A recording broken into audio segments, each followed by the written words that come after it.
Bienvenidas, bienvenidos. Esto es Con Todo Respeto, el programa de opinión y análisis de Canal 44, la señal de todas, la señal de todos. Hoy estamos en esta época extraña, media de vacación, pero muy contentos de estar con ustedes y ya verá usted por qué estamos doblemente contentos, Erika. Sí, muy contentas, muy contentos. Bienvenidas, bienvenidos todos. Qué bueno que nos acompañan el día de hoy. Esperemos que disfrute el programa. Hay mucho contenido. Por supuesto, para nosotros no hubo vacaciones largas, solamente una semana, pero pues aquí estamos. Jonathan, bienvenido. ¿Qué tal? Pues un gusto comenzar este espacio de análisis en Canal 44. La última vez que estuvimos aquí, de hecho éramos nosotros tres, sí. Y teníamos una silla vacía y hoy nos da mucho gusto que Jaime Barrera se reincorpore y ocupe esa silla. Bienvenido, Jaime. Mi estimado Jonathan, Bravo. Diego, doctora, gracias por toda la solidaridad a ustedes. Estoy enterado de lo que se comentó aquí, todas las muestras de cariño, de apoyo de ustedes y de nuestros televidentes. Ya lo hice en mi columna de hoy, donde di las gracias a todos por tanta solidaridad, tanto apoyo, tanto respaldo que sentí de todo el gremio, de mis lectores, de mis radioescuchas, de mis televidentes, entre los que están todos ustedes. Y bueno, pues inicio el programa profundamente conmovido, emocionado de volver a estar aquí con mis compañeros, de volver a estar con ustedes allá en casa y con todo el entusiasmo y refrendando el compromiso de lealtad con ustedes y pues con todas las ganas de reiniciar en esta nueva etapa el trabajo en condiciones pues jamás vividas, pero que poco a poco y con todo el empeño vamos a poder seguir haciéndolo. Gracias de verdad y un abrazo. Felices de que estés aquí. Sí, muy contentos todos con el regreso de Jaime a este foro y a la vida pública del periodismo en Jalisco. Y bueno, vamos a empezar con un tema. Hoy, justamente hace un año, se conmocionó la ciudad con la noticia de la muerte de Raúl Padilla. Vamos a ver este tuit para hablar de este tema. Hace un año, justamente, Raúl Padilla, más o menos hacia las 12 del día, empezó a circular la versión de que había muerto, había tomado una decisión de partir. Y un poco, bueno, ¿qué ha pasado con la universidad en este año, ¿no? Se especuló mucho qué iba a ser de la universidad sin Raúl Padilla, y yo creo que la ha sobrellevado bastante bien. Por supuesto que ha habido cambios, ya los comentaremos, pero bueno, ¿cómo lo has visto, Erika, tú que estás en la universidad? Eso es trampa. Vives de cerca. Eso es trampa, Tú que sí porque estás, yo estoy ahí. Nosotros nomás venimos los martes, ¿tú? No, pues de verdad yo creo que hubo mucha especulación en el momento en el que se supo de su muerte sobre lo que pasaría con los diferentes grupos. Para nadie es un secreto que la universidad también se conforma por diferentes fuerzas al interior. Y alrededor de esa especulación creo que lo que ha habido con el paso de los tiempos ha sido pues una cohesión, en cierto sentido, de todas las fracciones. Yo no he visto nada extraño al interior de la universidad, al contrario, creo que los tiempos fueron más de aglutinamiento, más de cohesión, de tratar de acelerar un poco los cambios que la universidad necesita para el futuro, en cierto sentido. Evidentemente, pues la sucesión del rector para el marzo del próximo año, pues ya casi un año, pues seguramente comenzará a dejar ver cosas de las que quizás no estamos viendo en este momento, pero por lo pronto, pues todo en calma. Lo que quiere decir es que el próximo rector no se va a decidir por un voto, No como fue anteriormente. No lo sabemos. Bueno, lo decide el Consejo General Universitario. Pero efectivamente ya no va a haber esa influencia del gran elector Así que es. había, ¿no? Como ahora en Morena es las encuestas, pues hay un gran encuestado, ¿no? Claro. Que es determinante en quiénes van a ser los candidatos. Era obvio que durante todo este periodo, hasta hace un año, que muere el exrector Raúl Padilla López, creador, fundador, director de la Feria Internacional del Libro, pues era quien decía la última palabra en la sucesión rectoral. Un año sin Raúl Padilla y efectivamente había muchísimas, pues, como escenarios de lo que podía pasar, pero creo que el grupo se mantuvo cohesionado, pese al momento muy especial que se vivía de tensión con el gobierno del Estado. Entonces, un escenario era que se aprovechara esa ausencia desde el poder para tratar de dividir a este grupo que ha mantenido el control y la hegemonía política en la Universidad de Guadalajara desde hace más de 30 años, pero yo creo que el liderazgo de Raúl demostró otra cosa ya en su ausencia. Demostró que tejió y consolidó un grupo, pues, muy compacto. Bastante compacto y que ha sabido transitar, digamos, este año complejo. Por supuesto que, como bien dice, el culmen va a ser cómo se procese la sucesión, cómo se abra el proceso democrático para la sucesión, cómo se establezcan las reglas. Pero de alguna manera, digamos, también la política de Jalisco cambió sin Raúl Padilla. Sí, claro. Yo lo que pienso un poco, y no sé si con esta medio alegoría voy a exagerar o está un poco exagerada, pero yo creo que Raúl Padilla con su muerte fue una muerte en algún sentido también creadora, ¿no? Porque al final su muerte lo que permite es destrabar un conflicto y garantizar la autonomía universitaria que fue otro de los grandes objetivos de él, ¿no? Es decir, pareciera como si hubiera hasta planeado eso, ¿no? Es decir, y creo que que muchos dijeron eso, ¿no? O sea, parece es mi cereza en el pastel, ¿no? Yo no sé si llegue tanto a esto, ¿no? No, porque yo sí creo que aquí, digamos, creo que el que lo ha manejado muy bien políticamente ha sido el rector. Que también eso tiene su mérito, ¿no? Ricardo Tiene Villanueva. Tiene un gran mérito. ¿Cuál fue, claro. Digamos, cuál era la nueva situación, ¿no?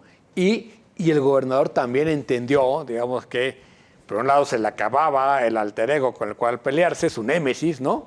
Y el round de sombra iba a ser un poco ridículo, y decide dar el paso hacia adelante. Creo que en eso, bien, también hemos visto los cambios en los proyectos culturales, ¿no? Empieza ya poco a poco a cambiar el equipo, digamos, que estaba muy cercano a Raúl, por un equipo más institucional de la universidad, ¿no? Y que eso, fíjate, es muy interesante. Digamos, está el plano político, como mencionan, en marzo del próximo año, la sucesión rectoral, pero también lo que está interesante es ver cómo va a evolucionar la visión y la concepción cultural del proyecto cultural que representó Raúl Padilla, ¿no? Es decir, cuando Raúl Padilla se quita la vida, pues bueno, algunos funcionarios de la universidad me decían, tenemos más o menos un año de programación ya definida, con acuerdos, con digamos, apuestas que había hecho el propio exrector, y a partir de ahora pues es una visión que tendrá que plantear el propio grupo, los directivos, de hacia dónde va a ir la política cultural de la universidad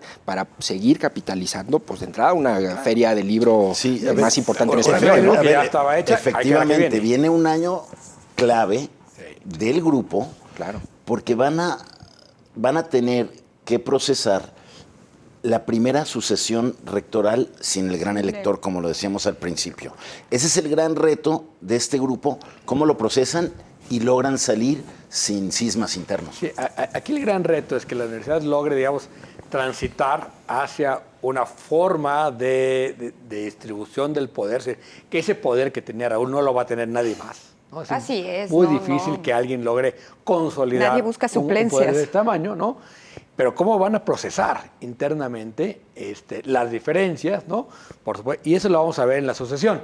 Y también vamos a ver la primera FIL sin Raúl, porque la FIL pasada, entre que ya la había dejado encarregada a Raúl, y era el gran homenaje a Raúl, ¿no? Claro, Raúl estaba omnipresente. La próxima va a ser la primera feria sin Raúl. Sí, literal. Pero parte de lo que decía Jonathan a mí me parece muy interesante porque es parte de lo que el rector general también había estado solicitando insistentemente, ¿no? Que todos los espacios culturales, todos los eventos culturales fueran para la propia comunidad universitaria, ¿no? Es decir, los eventos culturales eran de venta hacia el público en general y para un universitario era muy difícil accesar, ¿no? Y ahora es pues más sencillo, están creando como cierto tipo de programas para que los eventos de la cultura que produce Cultura UDG sean para la propia comunidad universitaria y creo que eso es muy interesante. Pues bueno, un año sin Raúl Padilla sigue siendo tema. Raúl, por supuesto, en la política jalisciense. Vamos a otro tuit, muy triste. El día de ayer fue asesinada Gisela Gaitán, candidata del partido Morena en Celaya. Y bueno, realmente sacudió. Van 23 candidatos de diferentes niveles y de unos a regidor, otros precandidatos todavía cuando fueron asesinados. Pero de diciembre para acá, de que empezaron los procesos electorales locales para acá, llevamos 23 candidatos asesinados, Jaime. Así es, hoy en la mañanera la cifra oficial, porque ellos cuentan a partir del 1 de marzo que empezaron. 1 de octubre, ¿no? O de marzo. Las campañas electorales. Sí. Si contamos el proceso desde su inicio, pues es desde el año pasado, irían estos. Para la cifra oficial dicen son 12 y hay quienes cuentan 14, porque hay 2 que los matan sin que fueran formalmente candidatos, pero ya habían dicho que iban a ser candidatos. Sí. Entonces sí son 22 y a lo mejor sí contamos. Por ejemplo, el caso que pasó en Jalisco, que matan al exalcalde de Ixtlahuacán, que ya tenía todo. Eduardo Cervantes, para ser candidato en Chapala. Para postularse en Chapala, pues la cifra crece. El número de agresiones en lo que va de las campañas electorales, hoy, independientemente de que terminen en homicidios o no, que son más de 70, son el doble de las agresiones que había a estas alturas en el proceso electoral del 2021. Sí. Entonces ya se cumplió este pronóstico que pues hacíamos muchos, de que el proceso de este 2024 va a pasar a la historia como el de mayor violencia política.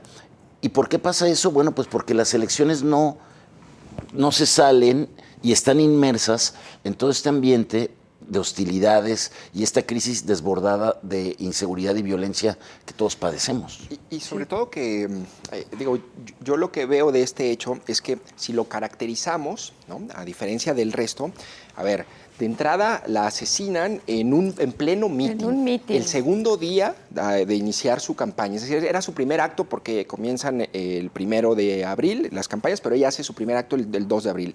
Además, no solamente le disparan en pleno mitin, es una capital de un estado, ¿no? No es capital, pero sí, es una gran ciudad. que Es una gran ciudad, ¿no? Es una gran ciudad. Que también tiene una década sumida en una crisis de violencia terrible. Y eso a mí lo que me parece es que pues marca un nuevo umbral a 2 meses de que sean las elecciones, ¿no?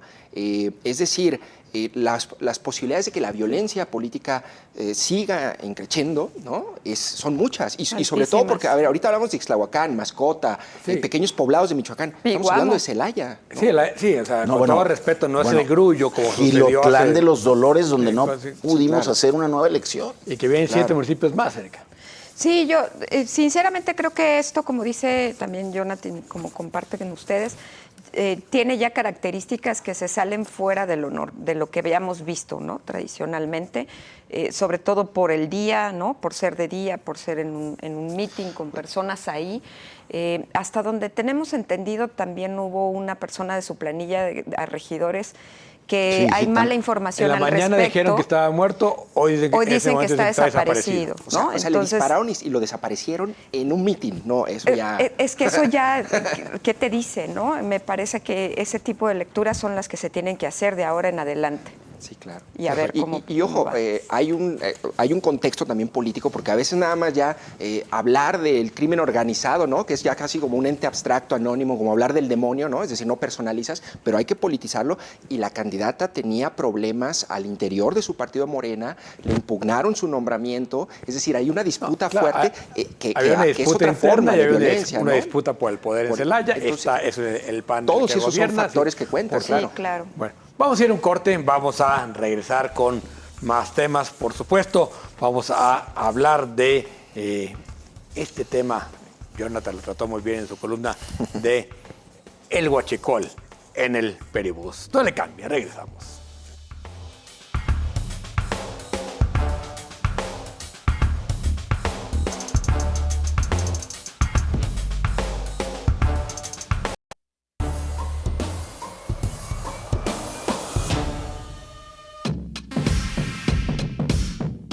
Una turba enardecida linchó este jueves a 3 personas presuntamente implicadas en el secuestro y posterior muerte de Camila, una niña de 8 años en Taxco, Guerrero, según informó la Fiscalía del Estado a través de un comunicado. Uno de ellos, una mujer, falleció y 2 resultaron heridos tras las brutales acciones de ira colectiva.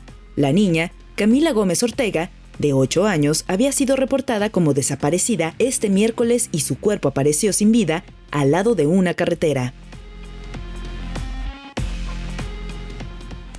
Pues ahí lo tiene, un nuevo tema que ha estremecido a la sociedad mexicana entera y que ocurre justo la semana pasada cuando estábamos en periodo vacacional.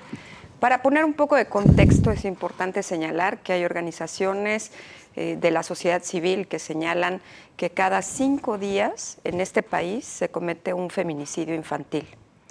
Y esa es una cifra que debería de ponernos a pensar, a reflexionar sobre qué es lo que estamos haciendo con las infancias. El caso de Camila se inserta dentro de este contexto de un feminicidio cada 5 días. Es una niña de 8 años que fue asesinada, después tirada en una bolsa negra de basura, hay que decirlo con todas sus letras, en la orilla de la carretera. La reacción de todos los vecinos fue una reacción que ha sido debatida en muchos programas de opinión, en muchas columnas, sobre si es justicia por su propia mano o sobre si es venganza. Pero sea lo que sea, tiene que ver seguramente con la impunidad, con una orden de aprehensión que no llegaba y que ante no llegar pues hubo este tipo de reacciones. Y me parece que de ahora en adelante hay mucho que discutir sobre este tema que de vez en vez se nos presenta como país, pero que en este momento y en esta circunstancia debería de ponernos a reflexionar de una manera distinta. Jonathan, ¿cómo ves tú el tema? Pues fíjate que ligo un poco este tema con lo que yo denominaría algo así como la burocracia mata o la concepción burocrática de la vida, ¿no?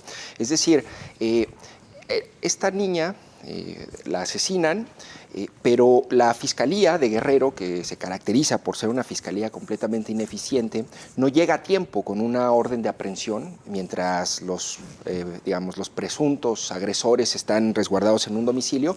Eso enardece a una turba y se genera un linchamiento, ¿no?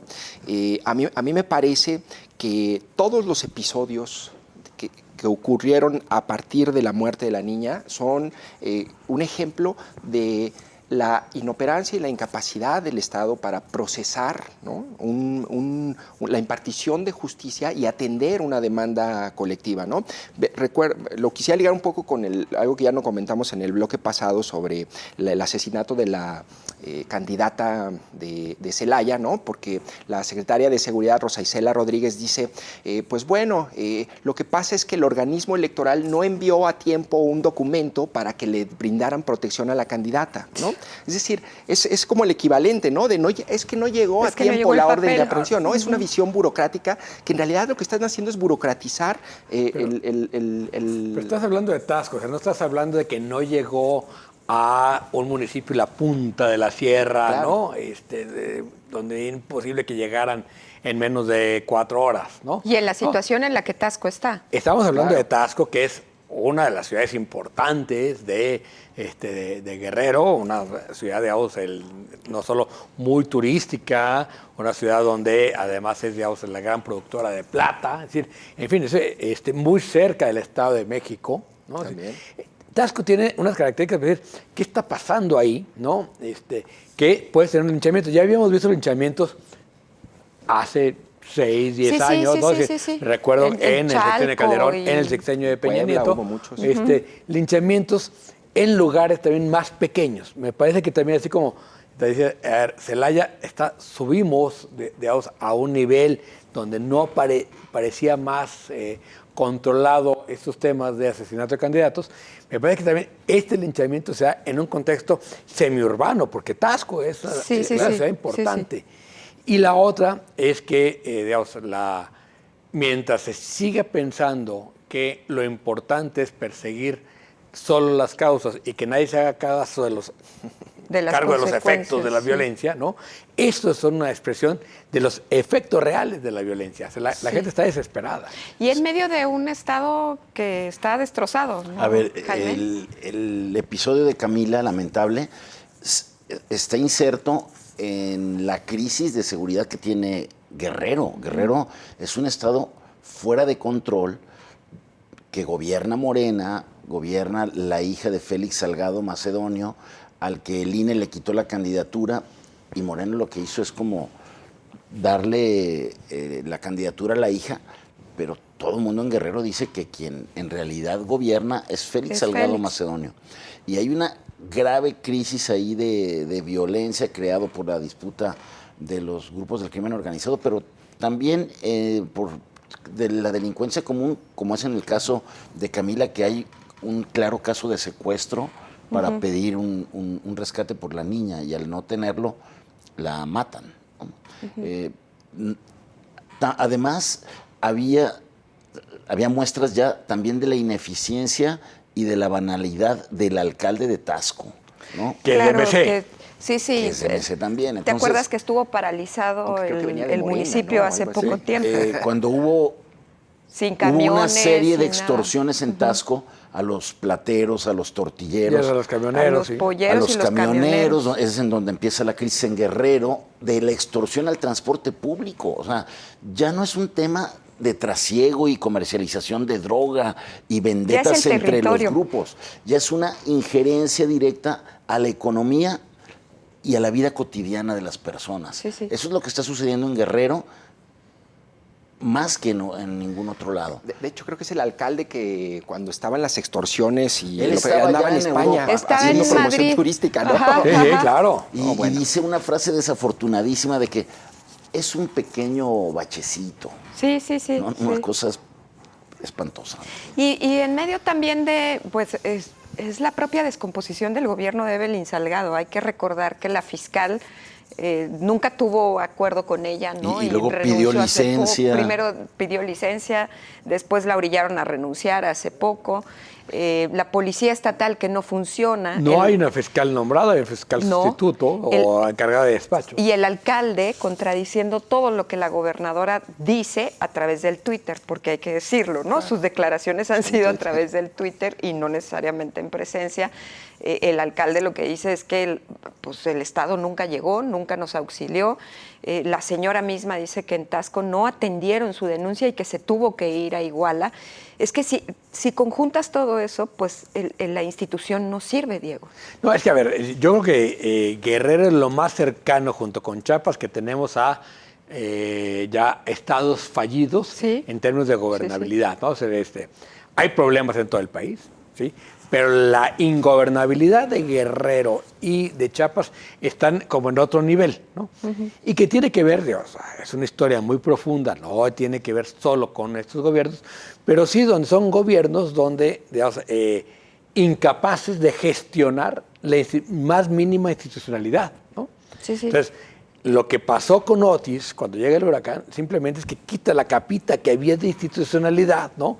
Arrasa, y lo que vemos es que en todo el estado de Guerrero lo que es el crimen organizado mandando desde hace muchísimos años, ¿no? Pero encueró, digamos, a las autoridades del huracán.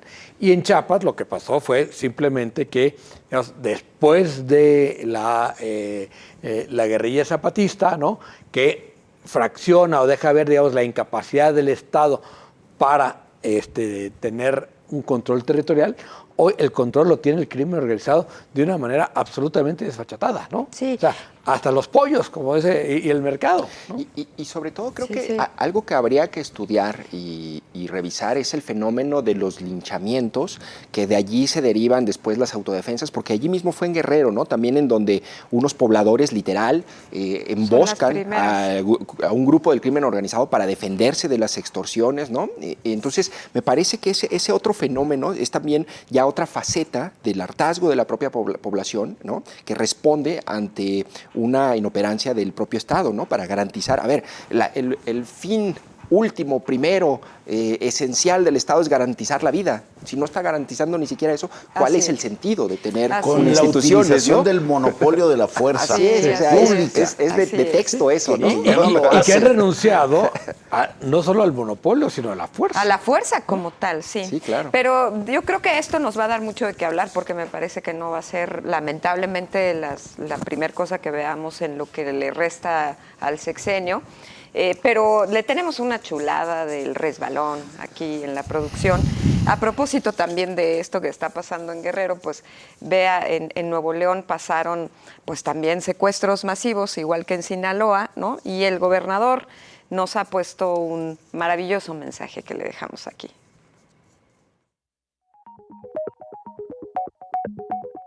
La ley señala que no debo subir nada en horario laboral.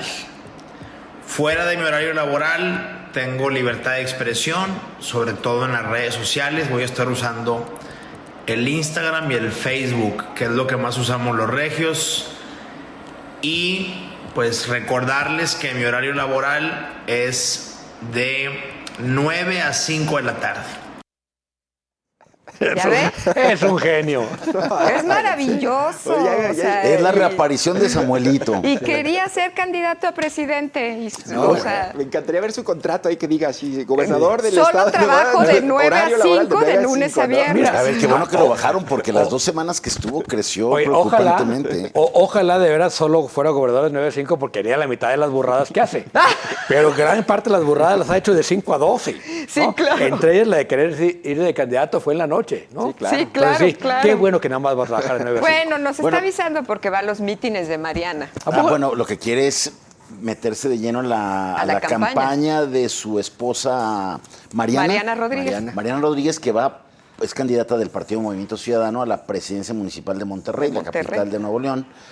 Pero yo creo que la autoridad electoral sí le va le va a corregir la plana, ¿no? La Pues nueva política esperemos. tiene límites. Yo creo que De 9 este a 5. gobernador no tiene límites, entonces ya lo seguiremos viendo y comentando por aquí. Mientras tanto, acompáñenos a un corte que regresamos con el tercer bloque.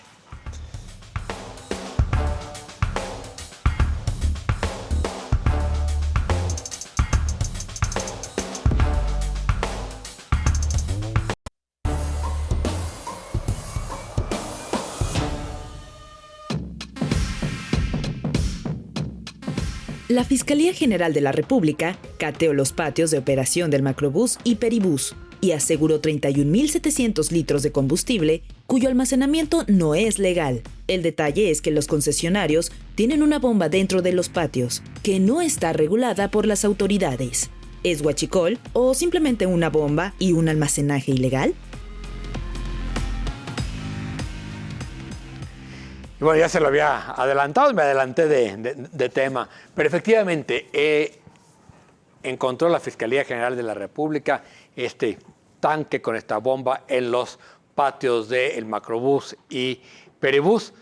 Los dueños de la concesión, los concesionarios de estos dos sistemas, tienen desde hace muchos años también un montón de servicios relacionados con su negocio de transporte público que va desde gasolineras hasta refaccionarias.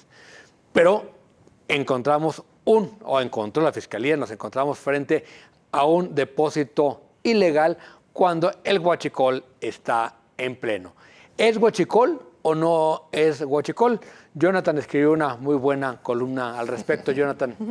Pues justamente esa pregunta es la que creo que deberíamos hacerle de entrada a la Fiscalía General de la República y que nos informe en manos de quién está la concesión del Peribús, que es el sistema de transporte masivo pues, más importante junto con el Macrobús y que está en manos de los mismos concesionarios. Es Yo creo decir, que es un excelente negocio, ¿no? sí, imagínate, es un negocio, pero redondo por donde Mueve más veas, ¿no? pasajeros el Peribús que la línea 3, nomás para Sí. poner una idea. 310,000, algo así, ¿no? 310,000. Digo, en las cifras se dice que es un medio de transporte masivo que está, A reventar, sí. o sea, su máxima capacidad, pues. Sí, Sí. y a ver, Lo que en realidad resulta preocupante de entrada es que fue la semana pasada este cateo, por la Semana Santa me parece que no se le puso la atención suficiente, ¿no? Se mencionó que pudiera haber allí, porque el gobierno empezó a sugerir que había una intencionalidad política de la Fiscalía General de la República. Que tampoco podemos descartar. No, que tampoco se debe descartar, pero al margen de eso había una bomba y almacenaba combustible y no había permiso para almacenarlo. Con esas características ahí ya hay un delito, ¿no? Y sobre todo también ver hasta qué punto, Diego, hay una connivencia entre los operadores que en este sexenio, como en ningún otro, han recibido cientos y cientos de millones de pesos en subsidios para cambiar sus camiones, para chatarrizar, para comprar alcancías de prepago, para que no suba el transporte público. Solamente este año les van a dar casi 1,000 millones de pesos. Entre los más beneficiados están los propios concesionarios del Macrobús y del Peribús, ¿no? Entonces, allí me parece que es un tema que se tiene que atender con mucho cuidado y no quitar el dedo del renglón para que la Fiscalía General de la República informe, ¿no? Es un tema, Jaime, el de las concesiones de transporte público que se como muy debatida, y particularmente estos dos. Sin duda. A ver, yo creo que sí hay tema y no es como se quiso manejar al principio, que bueno, tampoco se descarta que pueda llevar ahí una jiribilla, pero no queda en un tema de que la Fiscalía General de la República, por ser de un partido distinto a quien gobierna en Jalisco, haya venido a inventarse una historia. O sea, es un hecho que haya ahí combustible de dudosa procedencia que pone al descubierto toda otra serie de mecanismos y de triangulación de recursos que habría que investigar muy bien y que efectivamente pues vuelve a poner en evidencia cómo el transporte público, lejos de mejorar el servicio, sigue siendo principalmente pues visto como un gran negocio. Y además imbricado, hace un momento hablábamos de Guerrero, pero esta imbricación entre el transporte público y lo ilegal, ¿no? Eso que me parece que es terrible porque es un servicio público. Sí, por supuesto. Y además, parto un poco de la cantidad de dinero que va a recibir de subsidio este año el transporte público, que es, ¿qué? 1,000 millones. 1,000 millones de pesos. Y eso significaría que pudiésemos tener al mismo tiempo cierto tipo de beneficios dentro de la calidad del servicio, ¿no? Refiriéndose sobre todo al macroperiférico o al Peribús, que, bueno, ya ven que tiene dos nombres, ¿no? Nunca nos pusimos, es que en el proyecto original del sexenio pasado era Peribús. Era Peribús, bueno, y ya en ahora es mi y ya en la administración naranja que nadie le dice así. Es macro periférico, como es el macro calzada. Mi macro, que es movilidad integral. Ajá, bueno, que nadie le dice así, pues. Entonces, la cantidad de personas que sube todos los días es impresionante. Hay cierto tipo de paradas en las que tardan muchísimo en hacer parada tal cual y hay fila de personas que siempre se quieren subir. Tiene ya permanentemente gente ahí, ya no hay horas picos, porque la movilidad es una movilidad circular que le ha ayudado muchísimo a las personas, ¿no?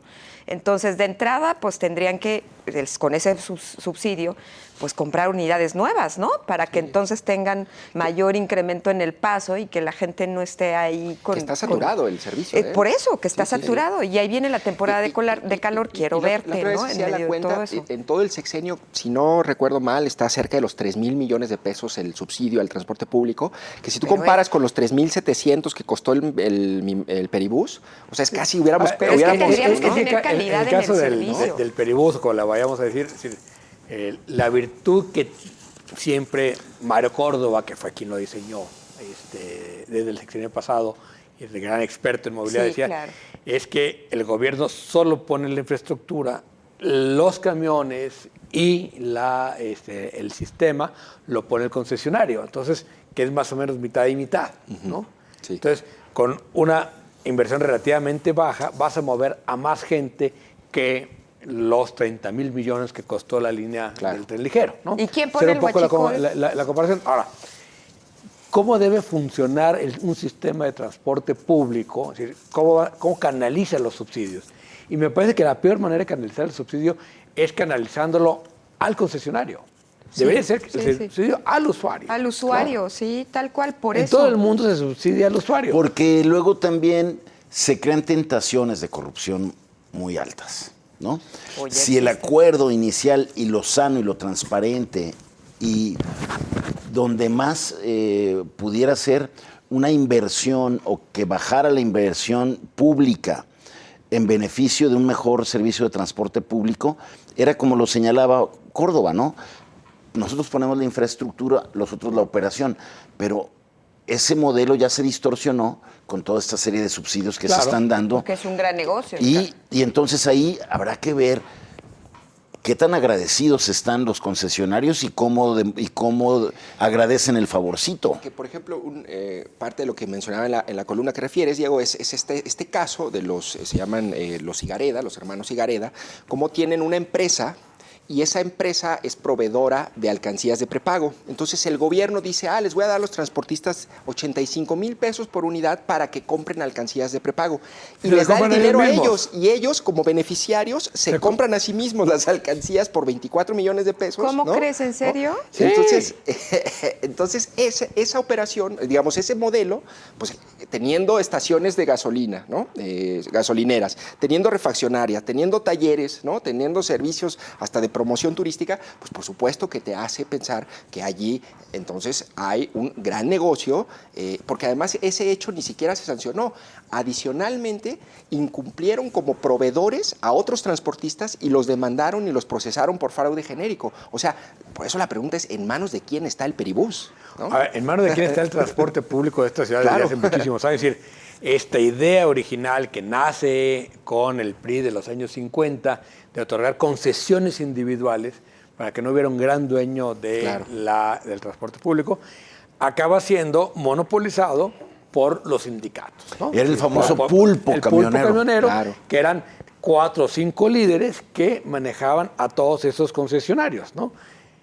Después se ha ido, digamos, a partir del modelo del Peribús, los Higareda se quedan con grandes concesiones, porque más, ¿quién alimenta a estas grandes líneas? ¿No? Entonces se crean las líneas alimentadoras. Ese modelo se crea, Diego, con la llegada por allá del 2011, cuando los panamericanos, con Emilio, que iban a hacer esta vía, ¿no?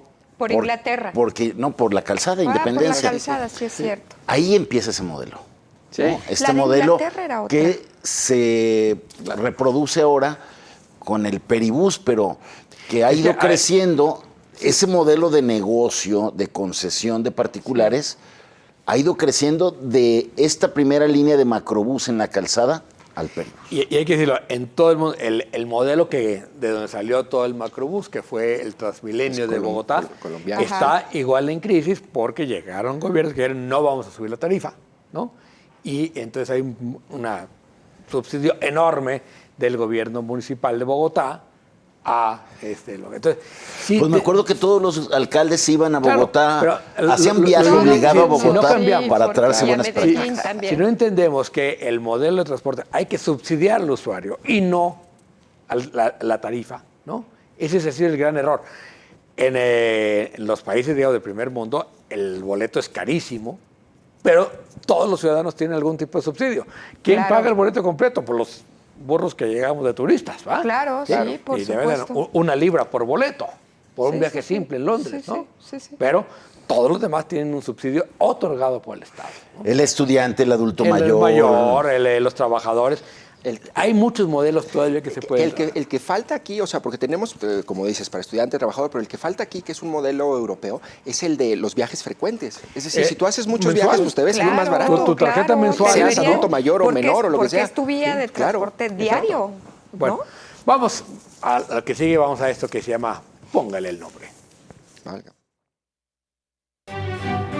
Los curadores más experimentados de Con Todo Respeto han preparado esta exquisita pieza de arte visual. Sí, bueno, el tema es que no hubo cupo. Desde las 9 de la mañana nos formamos y no hubo cupo. No nos permitieron ingresar. De hecho, algunos de los del PAN que venían con la candidata dijeron que estaba prohibido ingresar con carteles, lo cual se me hace muy incoherente porque había muchos carteles de apoyo a la candidata, pero nosotros que no estamos apoyando a la candidata no nos dejaron entrar por ese motivo. Usted, póngale el nombre. A ver, ¿cómo le vamos a poner, Jaime? Anti-Sochi Lovers. Sigan controlando a los estudiantes. Pues no sé, ¿cuántos eran ahí? ¿Cómo era el hashtag de Peña Nieto? ¿132? 132, no, ya no, Yo ya soy no se 132. repite el Yo 132. soy 132. Ya no, ya no. Hombre, yo le pondría bendito problema, es la primera vez que Xochitl llena. No, hombre. Oye, sí. que hay rechazados. Qué ¿no? rechazado. Bueno, el Anáhuac también llenó. Sí. Bueno, vamos a un corte, regresamos con el último bloque de este programa. Quédese con nosotros.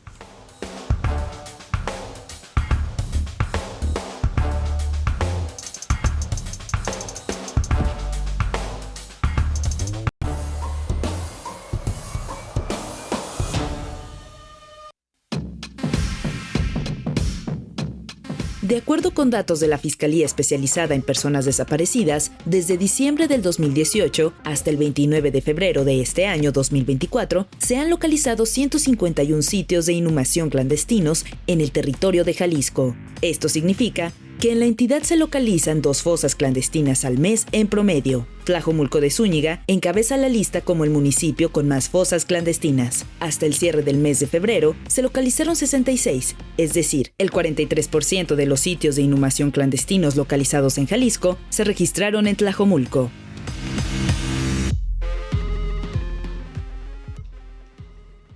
Pues entramos al cierre del programa en este cuarto y último bloque, en donde vamos a tocar 2 temas específicos. Uno de ellos, como usted lo ve, es el tema que programa tras programa tocamos, que es el tema de las desapariciones y el de las fosas clandestinas.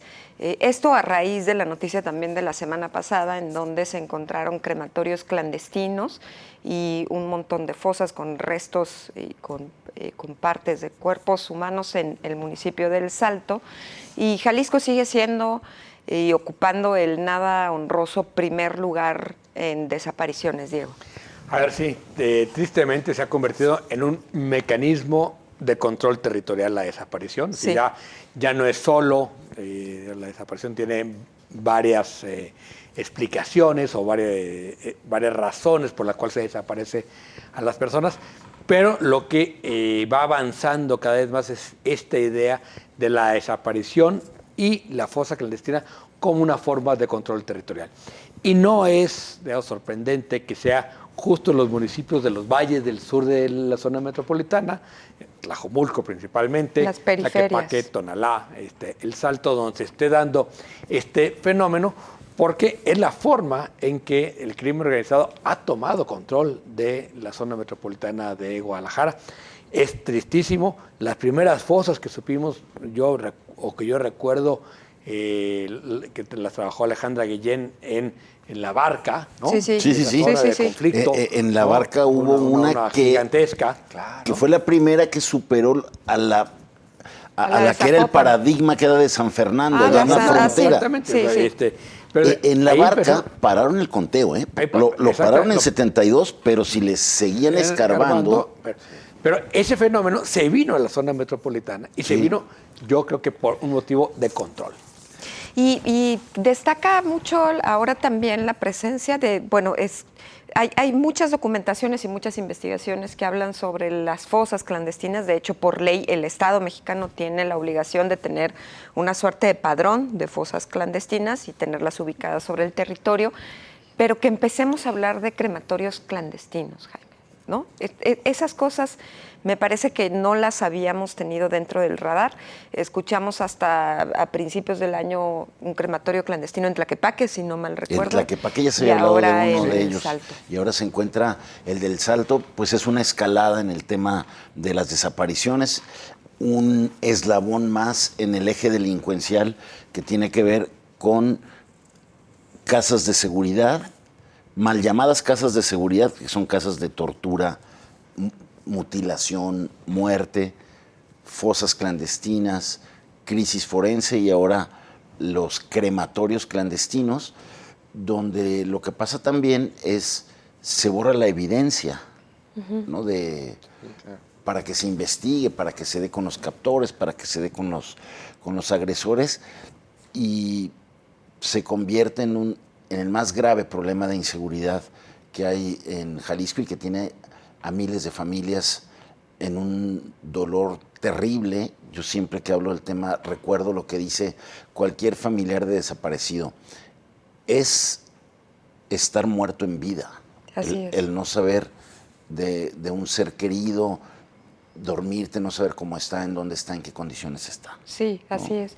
Y hasta el momento no hemos escuchado a ningún candidato o candidata a gobernador hablar de ello, ¿no? Y fíjate que yo pienso un poco cómo se han establecido mecanismos, por ejemplo, hay una comisión de búsqueda, sí.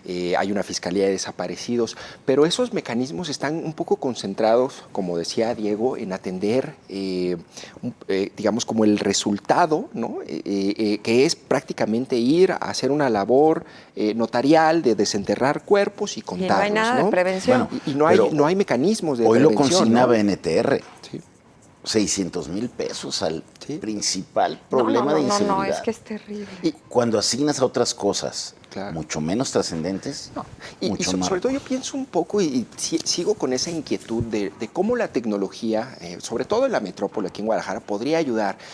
Sigo sin entender por qué un C5 nunca reacciona a tiempo para prevenir algo como una desaparición. ¿Por qué no ve lo que pasa en esta ciudad? Sí, ¿no? O sea, yo sé, digo, porque he preguntado con especialistas, y por ejemplo en la Ciudad de México, el digamos, el sistema de videovigilancia tiene un software que puede reconocer, o sea, si tú le dices lo hace de manera inteligente, identifica, por ejemplo, todos los autos blancos en un radio tal, o siga a este sujeto en tiempo real, ¿no? Esas características y ese tipo de analíticas que le llaman, no las tiene nuestro C5, ¿no? Entonces, si las tuviera... Es que es inteligente, pero no tan inteligente. No tanto, ¿no? O sea, está un monito enfrente de una pantalla buscando, ¿no?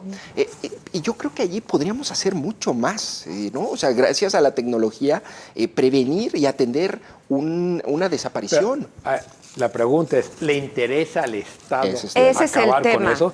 Y yo cada vez tengo más certeza de que no. No solo por estos 600,000 pesos asignados a la comisión de búsqueda, sino porque no hay, o sea, ir a buscar cuerpos, ¿no? Que hay que hacerlo, ¿no? Sí. Es en aquellos que ya pasó, pero nadie está previniendo ese delito, ¿sí?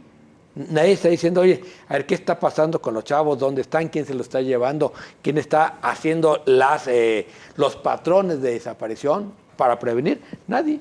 No, y creo que esta parte es muy irrelevante. Bueno, ahí sí voy a meter mi cucharota, pero lo voy a tener que decir. En la Universidad de Guadalajara sí estamos haciendo el diseño de un curso autogestivo para prevenir el fenómeno de la desaparición a partir de expertas y expertos que hicieron un análisis justo de cierto tipo de patrones, ¿no? Porque nos interesa, ¿no?, que la parte preventiva se fortalezca. Y lo traigo a tono porque el día del debate entre el candidato y las candidatas a gobernador, yo solo oía hablar de incrementar el número de policías y ya, ¿no? Incrementar el número de patrullas. Pagarles más. Y decirles, a ver, ¿cuántos patrullas hay? A ver.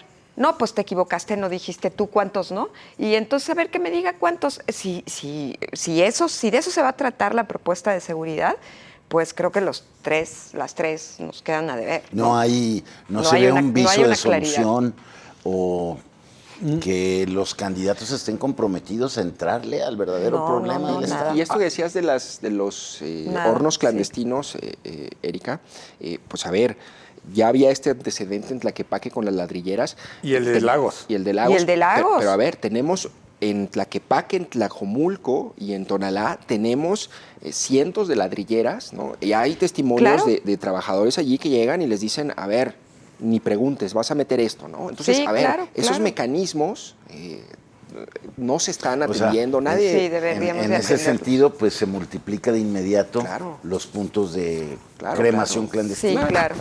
Pues si le parece, vamos a la segunda cápsula, que tiene que ver con el segundo tema que vamos a tratar en este último bloque. A ver si producción nos ayuda con ella.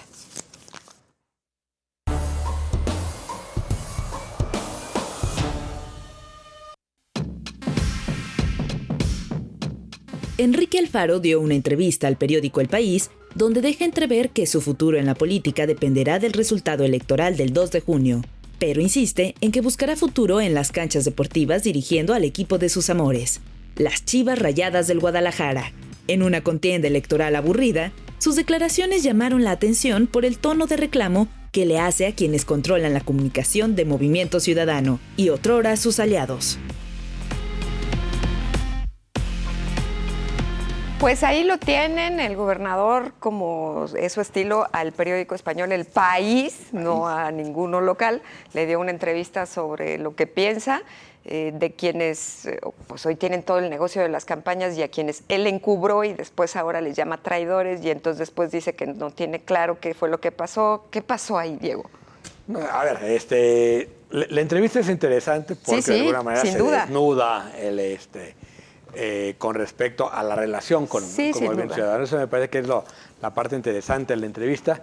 Y donde se confirma sí, el grave conflicto el con grande Dante conflicto Delgado. interno. Sí. Ahora, ¿se acuerdan de aquel hashtag que salió recién empezó el sexenio de Con los niños no, que promovió Beatriz Gutiérrez Müller? Hay que promoverlo, que con las Chivas no. Las Chivas no tienen la culpa.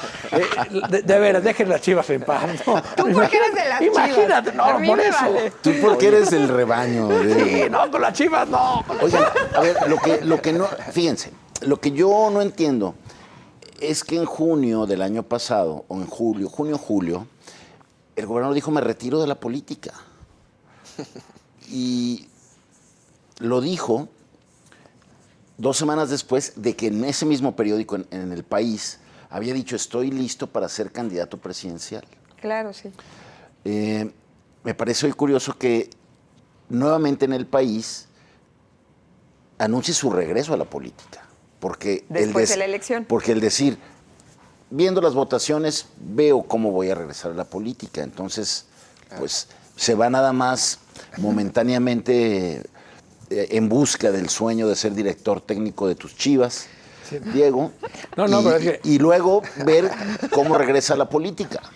Tú, Bueno, Jonathan, yo nada más voy a decir una cosa, a ver cuándo el gobernador se sienta a una entrevista con El Informador, con NTR, con Canal 44, nunca, lo invitamos nunca, y le aseguro que no vamos a hablar de las Chivas. Esos No vamos a hablar de las Chivas. Con eso menos. Con periodiquitos Oye, no. la reportera que escribió la nota se equivocó originalmente, ¿no? Y lo confundió con un jugador del Toluca, ¿no? Lo puso del como Pachuca, Cardoso. del Pachuca. Claro, con Cardoso, Es esa ¿no? entrevista en la que lo confunden con Cardoso. Sí, Luego lo sí, corrigen sí. en web. Pero eso habla de la enorme distancia y desconocimiento del entrevistador con el entrevistado, pues que por supuesto Que le nunca va a ser hubiera podido incómodo preguntar una cosas conversación de esas. diferentes. Pero que se venga a una entrevista con un periódico local, un medio local, ¿no? No va a venir, no va a ¿Va a venir. venir? ¿Cómo crees? Pero Yo- bueno, yo Muy bien. espero que no esté ni en la política ni en las Chivas. Que se vaya a dirigir el Zapotlán también. Muy bien, pues muchas gracias. Ahí lo tiene, ha sido un programa enormemente disfrutable y todos estamos todas muy felices porque ya Jaime está aquí con nosotros. Muchas gracias, doctora. De vuelta. Gracias, Jaime. Gracias, Jaime. Gracias, Bienvenido compañeros. otra vez, Gracias. hoy y siempre. Y a mis compañeros, muchas gracias. Al equipo de producción, que tenga un feliz fin de vacaciones y nos vemos la próxima semana.